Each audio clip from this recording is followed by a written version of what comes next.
ternyata saudara, dari 10 tahun terakhir kemarin, presiden yang kemarin saudara, itu memasukkan orang, satu tim suksesnya dimasukin jadiin komisaris-komisaris di BUMN saudara.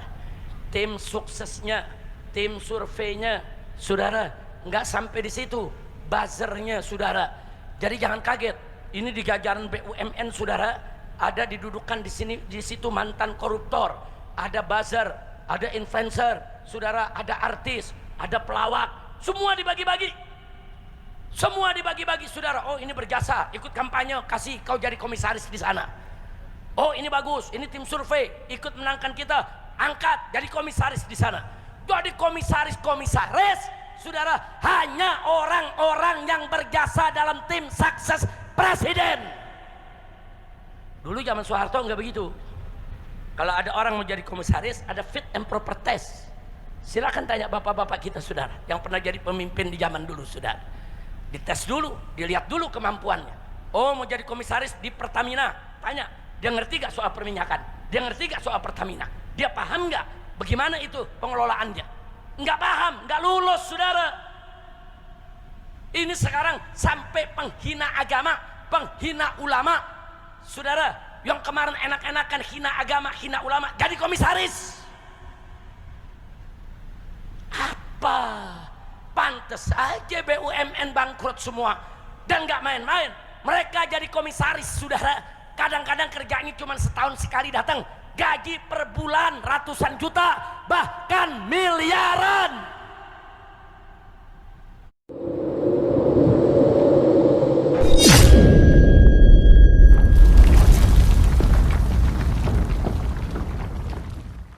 Saya lagi sakit kena COVID, napas nggak bisa ditangkep. Ini Sylvester udah 6 tahun putusan mahkamahnya saudara, sudah ingkrah, harus penjara setengah tahun. Itu saudara 1,5 tahun. Sekarang dia bebas, masuk TV, bicara, berdebat, ketemu presiden. Kenapa tidak ditangkap? Belakangan diangkat jadi komisaris. Astagfirullahaladzim. Diangkat jadi komisaris BUMN, narapidana, koruptor saudara, yang sudah diputuskan penjara 1,5 tahun, gak ditangkap-tangkap. Kenapa? Oh jaksa bilang mereka lagi mengajukan PK. Dulu saya mengajukan PK, tetap saya di penjara. Giliran takbir, giliran Habib gampang banget nangkepnya saudara. Ada lagi koruptor, begitu diadili saudara, diputus bebas, hakim ditanya kenapa dibebaskan, kesian dia punya istri dan anak. Saya dulu punya istri dan anak ditangkap juga. Saya juga punya istri, punya anak, punya cucu, betul betul, punya santri saudara di pesantren tetap ditangkap. Masya Allah, kacau tidak? Kacau tidak? Kalau begini nanti rakyat marah, betul? Betul? Maaf saudara ya, di Jakarta kemarin anggota dewan yang baik, yang santun, nggak ada yang dijarah ya Pak. Nggak ada, yang didatangi dijarah ya nantang rakyat. Dia bicara di TV, ditantang-tantang rakyat, rakyat ditolol-tololin saudara. Dia joget-joget menghina rakyat. Anggota DPR yang lain yang tidak menghina rakyat saudara, yang tidak merendahkan rakyat, yang tidak nantang, nggak ada yang didatengin saudara. Nah, ini pelajaran, jadi pejabat jangan jadi pejabat harus jadi pejabat jangan bikin susah Siapa bilang kita nggak bayar pajak saudara? Perhatikan baik-baik ya. Seorang ayah beli tanah, beli sebidang tanah. Waktu beli tanah saudara, jangan beli tanah dulu, seorang pegawai kerja, dia kerja di perusahaan, waktu terima gajinya udah kena pajak, betul? Jadi waktu diambil duitnya udah dipotong pajak tuh. Nah begitu diambil saudara, dia kumpulin itu duit, dia simpen di bank. Begitu masuk tabungan kena pajak lagi, pajak tabungan. Jadi pajak waktu gaji kena, waktu masuk simpen di bank pajak lagi. Dia ambil duit itu dari bank, dia beli tanah, kena lagi pajak pembelian. Ada kan beli tanah kena pajak kan? Betul? Betul? Udah. Itu tanah dibangun rumah, kena IMB, dia mesti bayar. Rumahnya udah jadi, ada PBB, pajak bumi dan bangunan, dipajakin lagi tuh rumah. Udah tanah-tanah dia yang bangun rumah dia, kena pajak lagi, tiap tahun mesti bayar. Betul? Betul? Nah, begitu udah sekian tahun, yang punya rumah meninggal, itu tanah rumah jadi warisan. Betul? Mau diwarisin ke anak-anak, kena lagi pajak warisan. Ada tuh pajak warisan. Betul? Betul? Nah sekarang saudara, dia mau pecah waris kan mesti dijual, duitnya nanti mau bagi-bagi, dia jual, kena lagi pajak penjualan. Masya Allah, ini negeri kenapa jadi pajak melulu saudara?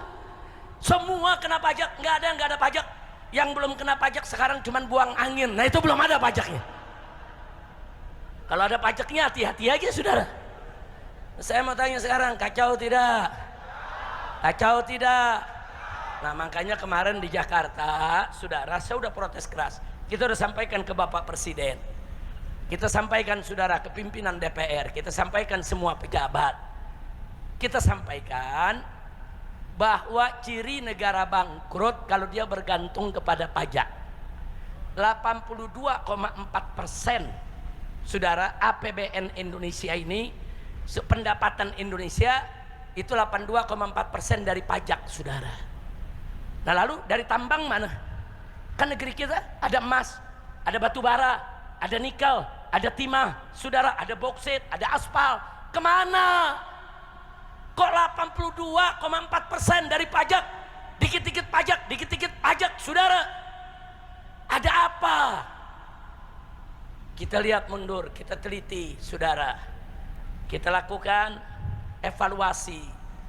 Dulu zaman Pak Harto, saudara, Pak Harto itu membuat BUMN, Badan Usaha Milik Negara. Ada juga di daerah Badan Usaha Milik Daerah saudara.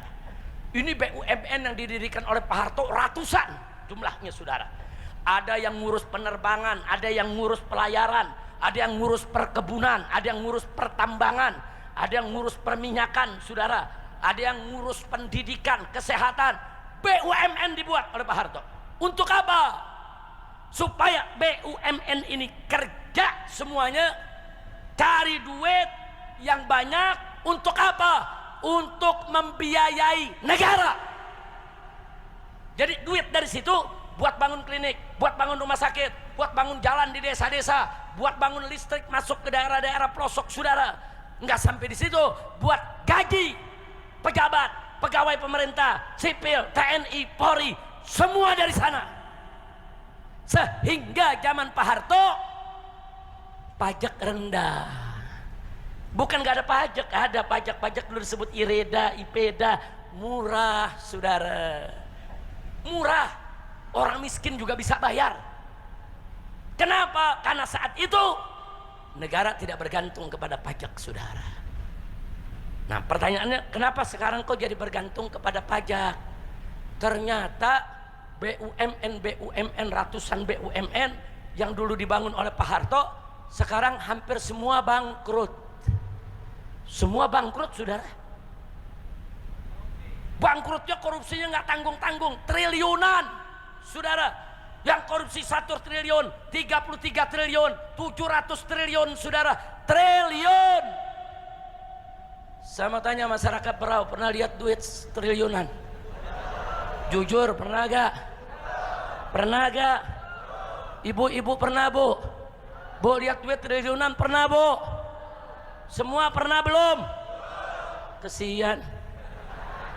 Jujur jawab, pernah belum? Belum. Sama. Saya juga belum pernah. Masya Allah saudara. Nah sekarang pertanyaannya, kenapa BUMN bangkrut? Nah ini yang kita lihat saudara. Baru kita lihat ternyata saudara, dari 10 tahun terakhir kemarin, presiden yang kemarin saudara, itu memasukkan orang, satu tim suksesnya dimasukin jadiin komisaris-komisaris di BUMN saudara. Tim suksesnya, tim surveinya saudara, nggak sampai di situ, buzzernya saudara. Jadi jangan kaget, ini di jajaran BUMN saudara, ada didudukan di sini, di situ mantan koruptor, ada buzzer, ada influencer saudara, ada artis, ada pelawak, semua dibagi-bagi. Semua dibagi-bagi saudara. Oh ini berjasa, ikut kampanye, kasih kau jadi komisaris di sana. Oh ini bagus, ini tim survei, ikut menangkan kita, angkat jadi komisaris di sana. Jadi komisaris saudara, hanya orang-orang yang berjasa dalam tim sukses presiden. Dulu zaman Soeharto nggak begitu. Kalau ada orang mau jadi komisaris, ada fit and proper test. Silakan tanya bapak-bapak kita saudara, yang pernah jadi pemimpin di zaman dulu saudara. Dites dulu, dilihat dulu kemampuannya. Oh mau jadi komisaris di Pertamina, tanya, dia ngerti gak soal perminyakan? Dia ngerti gak soal Pertamina? Dia paham gak bagaimana itu pengelolaannya? Nggak paham, nggak lulus saudara. Ini sekarang sampai penghina agama, penghina ulama saudara, yang kemarin enak-enakan hina agama, hina ulama, jadi komisaris. Apa? Pantes aja BUMN bangkrut semua, dan nggak main-main. Mereka jadi komisaris saudara, kadang-kadang kerjanya cuma setahun sekali datang, gaji per bulan ratusan juta, bahkan miliaran per bulan, ratusan juta, bahkan miliaran.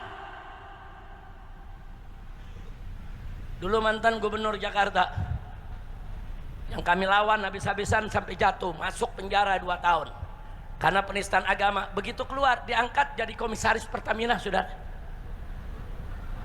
Diangkat jadi komisaris utama Pertamina, gajinya saudara minimal 325 juta per bulan, dengan tambahan tip lain 1 miliar lebih per bulan. Ini narapidana penista agama saudara, di penjara 2 tahun, napi, diangkat jadi komisaris. Astagfirullahaladzim. Pantes BUMN bang. Saya mau tanya, kalau begitu bangkrut gak tuh? Nah begitu sudah bangkrut, duit nggak ada, menteri keuangannya pusing mikir bagaimana ini utang gede, utang negara saudara, bagaimana ini negara untuk dibiayai, mikir pajak, rakyat dipajekin saudara. Semua daerah dipaksa naikkan pajak. Di Cirebon ada orang biasa bayar pajak per tahun 6,5 juta. Tahu-tahu tahun ini keluar dia mesti bayar 65 juta. Naiknya 1000%, gila saudara. Makanya di mana-mana rakyat marah.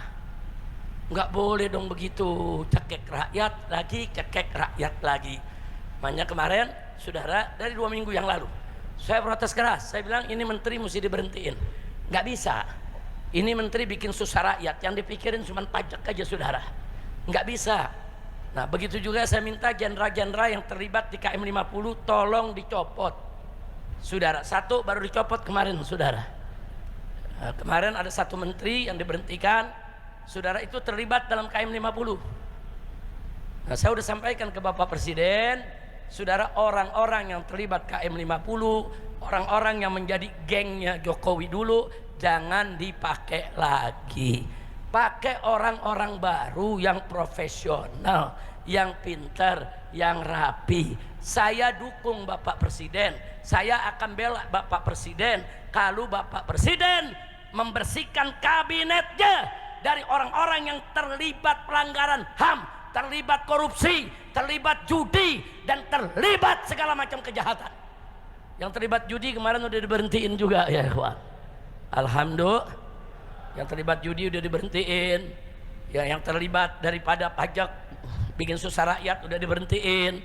Jenderal yang terlibat KM 50 udah diberhentiin. Masih ada 3 jenderal lagi saudara, tunggu tanggal mainnya saudara. Masih ada 3 jenderal lagi belum diberhentiin, ada dalam kabinet saudara.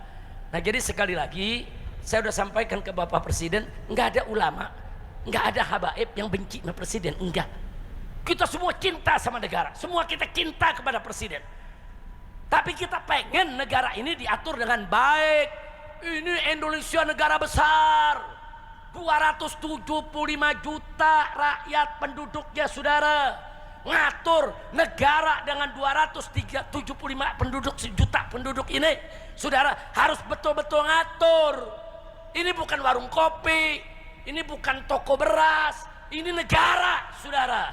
Atur negara harus fokus, serius. Ngatur negara nggak cukup dengan ceramah, nggak cukup dengan pidato, nggak cukup, saudara, dengan retorika kata-kata. Ngatur negara, buat kebijakan, buat regulasi yang mensejahterakan negara, membela rakyat kecil. Betul? Takbir. Mudah-mudahan kita doakan. Saya lihat, saya perhatikan Bapak Presiden kita sedang bersih-bersih, saudara. Insya nah, mudah-mudahan kalau beliau betul-betul berjuang untuk kebaikan negara, saya tanya, siap bela tidak? Jawab yang kompak, siap bantu Presiden? Takbir. Oh, Presiden pernah menyampaikan, ini musuh kita ada mafia, ngancem-ngancem saya, kata Bapak Presiden. Saudara, Bapak Presiden gak usah takut, gak usah takut dengan mafia, gak usah takut dengan koruptor, gak usah takut dengan oligarki. Kalau Bapak Presiden betul-betul bertekad melawan mafia, melawan koruptor, melawan oligarki, maka para habaib, para kiai, umat Islam siap berdiri barisan paling depan untuk menghancurkan musuh-musuh negara. Betul? Takbir. Angkat tangan semuanya, angkat tangan. Takbir. Takbir. Siap lawan mafia, siap lawan oligarki, siap lawan mafia, siap bela Presiden, siap bela negara. Takbir. Shallu ala Nabi. Saudara, ada bilang Habib Rizik jangan diundang, ceramahnya keras. Saudara, ya saya keras terhadap bajingan, terhadap koruptor, terhadap penjahat negara, terhadap mafia. Saudara, wajib kita keras karena mereka mau bikin susah rakyat, saudara. Mereka mau bikin susah umat, betul? Tapi kalau pada pejabat yang baik, pejabat yang santun, tentara yang sopan, polisi yang merakyat, saudara, nggak bisa, kita nggak boleh keras pada mereka. Kita mesti rangkul mereka. Kalau bukan kita yang merangkul, nanti orang jahat yang merangkul mereka. Betul? Betul? Saudara, ada lagi yang ngomong jangan masuk Habib Rizik ke kampung kami. Kalau Habib datang ini pemecah belah bangsa. Wah. Habib Rizik ini perusak NKRI. Wah. Saudara, saya anti koruptor. Saya ceramah keras tentang koruptor. Ada yang tersinggung, berarti atau yang ikut dapat bagian. Betul? Kalau dibuangkan koruptor nggak marah, betul? Betul?